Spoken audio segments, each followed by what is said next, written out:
तो आज की स्टोरी तो बहुत ज़्यादा क्रेज़ी है, क्योंकि सुबह मैं उठा, वो भी पापा के कॉल से उठा। और उठते ही पापा जी ने जो आज सुनाया है भाई, क्योंकि घर पे थोड़ा काम चल रहा है, अभी एक फंक्शन भी आ रहा है और दादी दादा का भी काम है, तो पापा जी को थोड़ा अकेले ही करना पड़ रहा है वो सारा काम। तो वो मतलब मेरी नीड हो रही थी घर पे, क्योंकि इतने सारे काम थे, बिजनेस भी संभालना है, नया घर भी बन रहा है वो भी देखना है, इस घर में भी काम चल रहा है वो भी देखना है, दादी दादा का भी देखना है, रिलेटिव्स का भी देखना है, खुद का भी देखना है, बहुत सारे काम हो जाते हैं। तो उस टाइम पे मतलब पहले भी आया था मैं, तो तब भी लग ही रहा था, लेकिन सुबह उठते ही पापा जी ने जो बहुत ज़्यादा सुनाया, तो फिर मैं इरिटेट हो गया उस चीज़ से, क्योंकि सुना रहे थे, सो के उठा था जस्ट ही।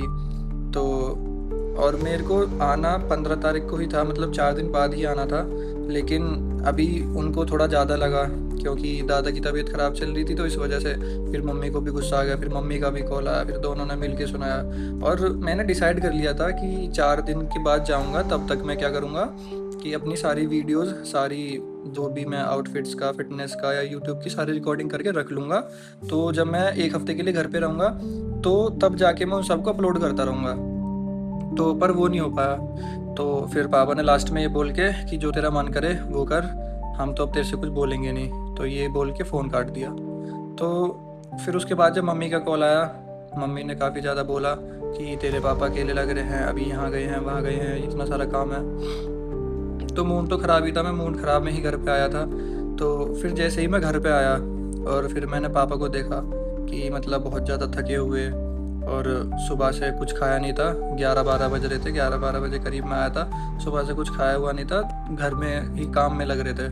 तो तब जाके मेरे को काफ़ी ज़्यादा बुरा सा फ़ील हुआ कि नहीं, मैं इस जगह पे गलत हूँ, कि क्योंकि मुझसे पहले मेरी फैमिली है ना? तो अगर उस टाइम पे उनको रियल नीड है और मैं उस टाइम पे अपने नाटक करता हूँ कि नहीं, मेरी वीडियोज़ या मेरा इंस्टा या मेरा यूट्यूब, तो वो सब फालतू है, मेरे को तो ये लगता है। क्योंकि चलो, किसी-किसी का कहना होता है कि कभी-कभी पेरेंट्स बस बिना बात के लिए इमोशनल ब्लैकमेल करते हैं अपनी बात मनवाने के लिए। तो और वो किससे करे? मतलब किसी पड़ोसी के पास जाके इमोशनल उसको ब्लैकमेल करे कि तुम हमारा काम कर दो। नहीं ना, उनको सिर्फ़ तुमसे उम्मीद है, लेकिन तुमको अपने पेरेंट्स को छोड़ के सबसे। पता नहीं क्यों? मेरे को भी पहले ऐसे ही होता था कि पेरेंट्स को छोड़ के सबसे उम्मीद होती कि ये दोस्त मेरा ये काम कर देगा, उधर का दोस्त मेरा ये काम कर देगा, वो भाई मेरा ये काम कर देगा, पर ऐसा कभी नहीं होता। लास्ट टाइम पे आप अगर एक मेन कोर चीज़ देखो, तो आप सारी चीज़ें अपने पेरेंट्स के ही दम पे कर रहे हो। अगर वो आपने अपना कोई दोस्त भी बनाया है, तो वो अपने पेरेंट्स के दम पे ही बनाया, क्योंकि आपके पेरेंट्स ने आपको वहाँ तक पहुँचाया जहाँ पे आपको अभी दोस्त आपका वो बना हुआ है। तो बस मेरे को वही चीज़ लगी है कि नहीं करना चाहिए हमको जब वो सच में रियल नीड होती है। हाँ, कहीं-कहीं पे पेरेंट्स ज़्यादा ओवर कर देते हैं कि तुम मेरे पास रहो, घर पे रहो, क्योंकि जनरेशन गैप है, बहुत ज़्यादा जनरेशन गैप हो जाता है, तो उस चीज़ को वो समझ नहीं पाते। लेकिन ऐसा नहीं है कि आप उनको समझा नहीं सकते।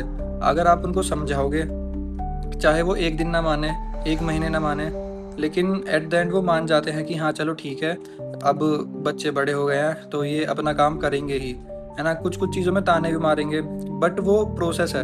दिस इज़ द प्रोसेस कि अगर घरवाले आपसे कुछ बोलते हैं, उस चीज़ को लेकर आप कुछ कर रहे हैं, क्योंकि अभी जो भी आपका ड्रीम है, जो जिसको वो समझ नहीं रहे हैं, फिर जो भी आपका हॉबी है, जिसको वो समझ नहीं रहे हैं, आपको करना पसंद है, तो अभी वो आपको नहीं समझेंगे। लेकिन जब कुछ रिज़ल्ट, कुछ आउटकम आप उनको लाके दोगे, कि जैसे अच्छे से उनसे बात कर रहे हो डेली, ठीक है, किसी चीज़ पे बकवास नहीं कर रहे हो, तो वो उस चीज़ को मैनेज कर लेंगे, ठीक है। कुछ आपका ड्रीम है, कुछ गोल है, वो आपने अभी तक अचीव नहीं किया, क्योंकि अभी उनकी तरह से वो शो नहीं हुआ, क्योंकि उनके लिए उसमें क्या है कि स्टेबिलिटी शो होनी चाहिए, इनकम शो होनी चाहिए, तुम हैप्पी होने चाहिए। तो ये तीनों चीज़ें अगर दिख रही हैं, तो उनको कोई दिक्कत नहीं है। लेकिन फ़िलहाल अगर आपने भी वो स्टार्ट किया है, तो आप फ्रस्ट्रेट हो, कोई इनकम जनरेट नहीं हो रही, कोई स्टेबिलिटी नहीं आ रही, तो उनके हिसाब से वो फालतू चीज़ है। इसीलिए इंडियन पेरेंट्स हमेशा स्टडी करो, एजुकेशन इम्पोर्टेंट है, इधर-उधर की चीज़ें मत करो, फालतू है। क्योंकि स्टेबिलिटी का सबसे आसान तरीका पढ़ो और ग्रेजुएशन के बाद अपनी नौकरी लगा लो, ये है। तो इसीलिए बस उसमें थोड़ा-सा टाइम लग जाता है, लेकिन वहाँ पे भी पेरेंट्स गलत नहीं होते। तो जो मेरा आज का था सीन, जिससे मैंने जो भी सीखा आज, यही सीखा कि अगर पेरेंट्स को सच में नीड है आपके, तो प्लीज़ उसको समझो एक बार कि सच में नीड हो रही है, तो उसको फालतू मत समझो, उनके पास जाओ। क्योंकि जैसे आपके ड्रीम्स के लिए नहीं पता कल है या नहीं है, तो अपने ड्रीम्स को पूरा करो। जैसे आप अपनी हॉबीज़ के लिए उस लाइन को बोलते हो कि या अपने ड्रीम्स के लिए उस लाइन को बोलते हो कि अगर आज नहीं तो फिर कल का कुछ नहीं पता। तो सेम वो पेरेंट्स के लिए भी है कि अगर आप आज अपने पेरेंट्स के साथ नहीं हो तो कल को भी नहीं पता, तो आप दोनों चीज़ों में रिग्रेट करोगे। तो जिस टाइम पे जो चीज़ ज़्यादा नीड मांगे तो उस टाइम पे वो चीज़ करनी चाहिए। अगर उस टाइम पे पेरेंट्स को आपकी नीड है तो प्लीज़ उनके पास रहो। अगर उस टाइम पे फिर आपको लग रहा है कि मेरे को अपना ड्रीम्स पूरा करना है, अपने गोल्स पूरे करने हैं, तो मेरे को अपना काम करने की नीड है, तो वो करो। पर चीज़ों को थोड़ा साथ में लेके चलो, पेरेंट्स को साइड मत करो, है ना? उन चीज़ों को साथ में लेके चलो, पेरेंट्स को साइड मत करो, क्योंकि you are the last hope for them.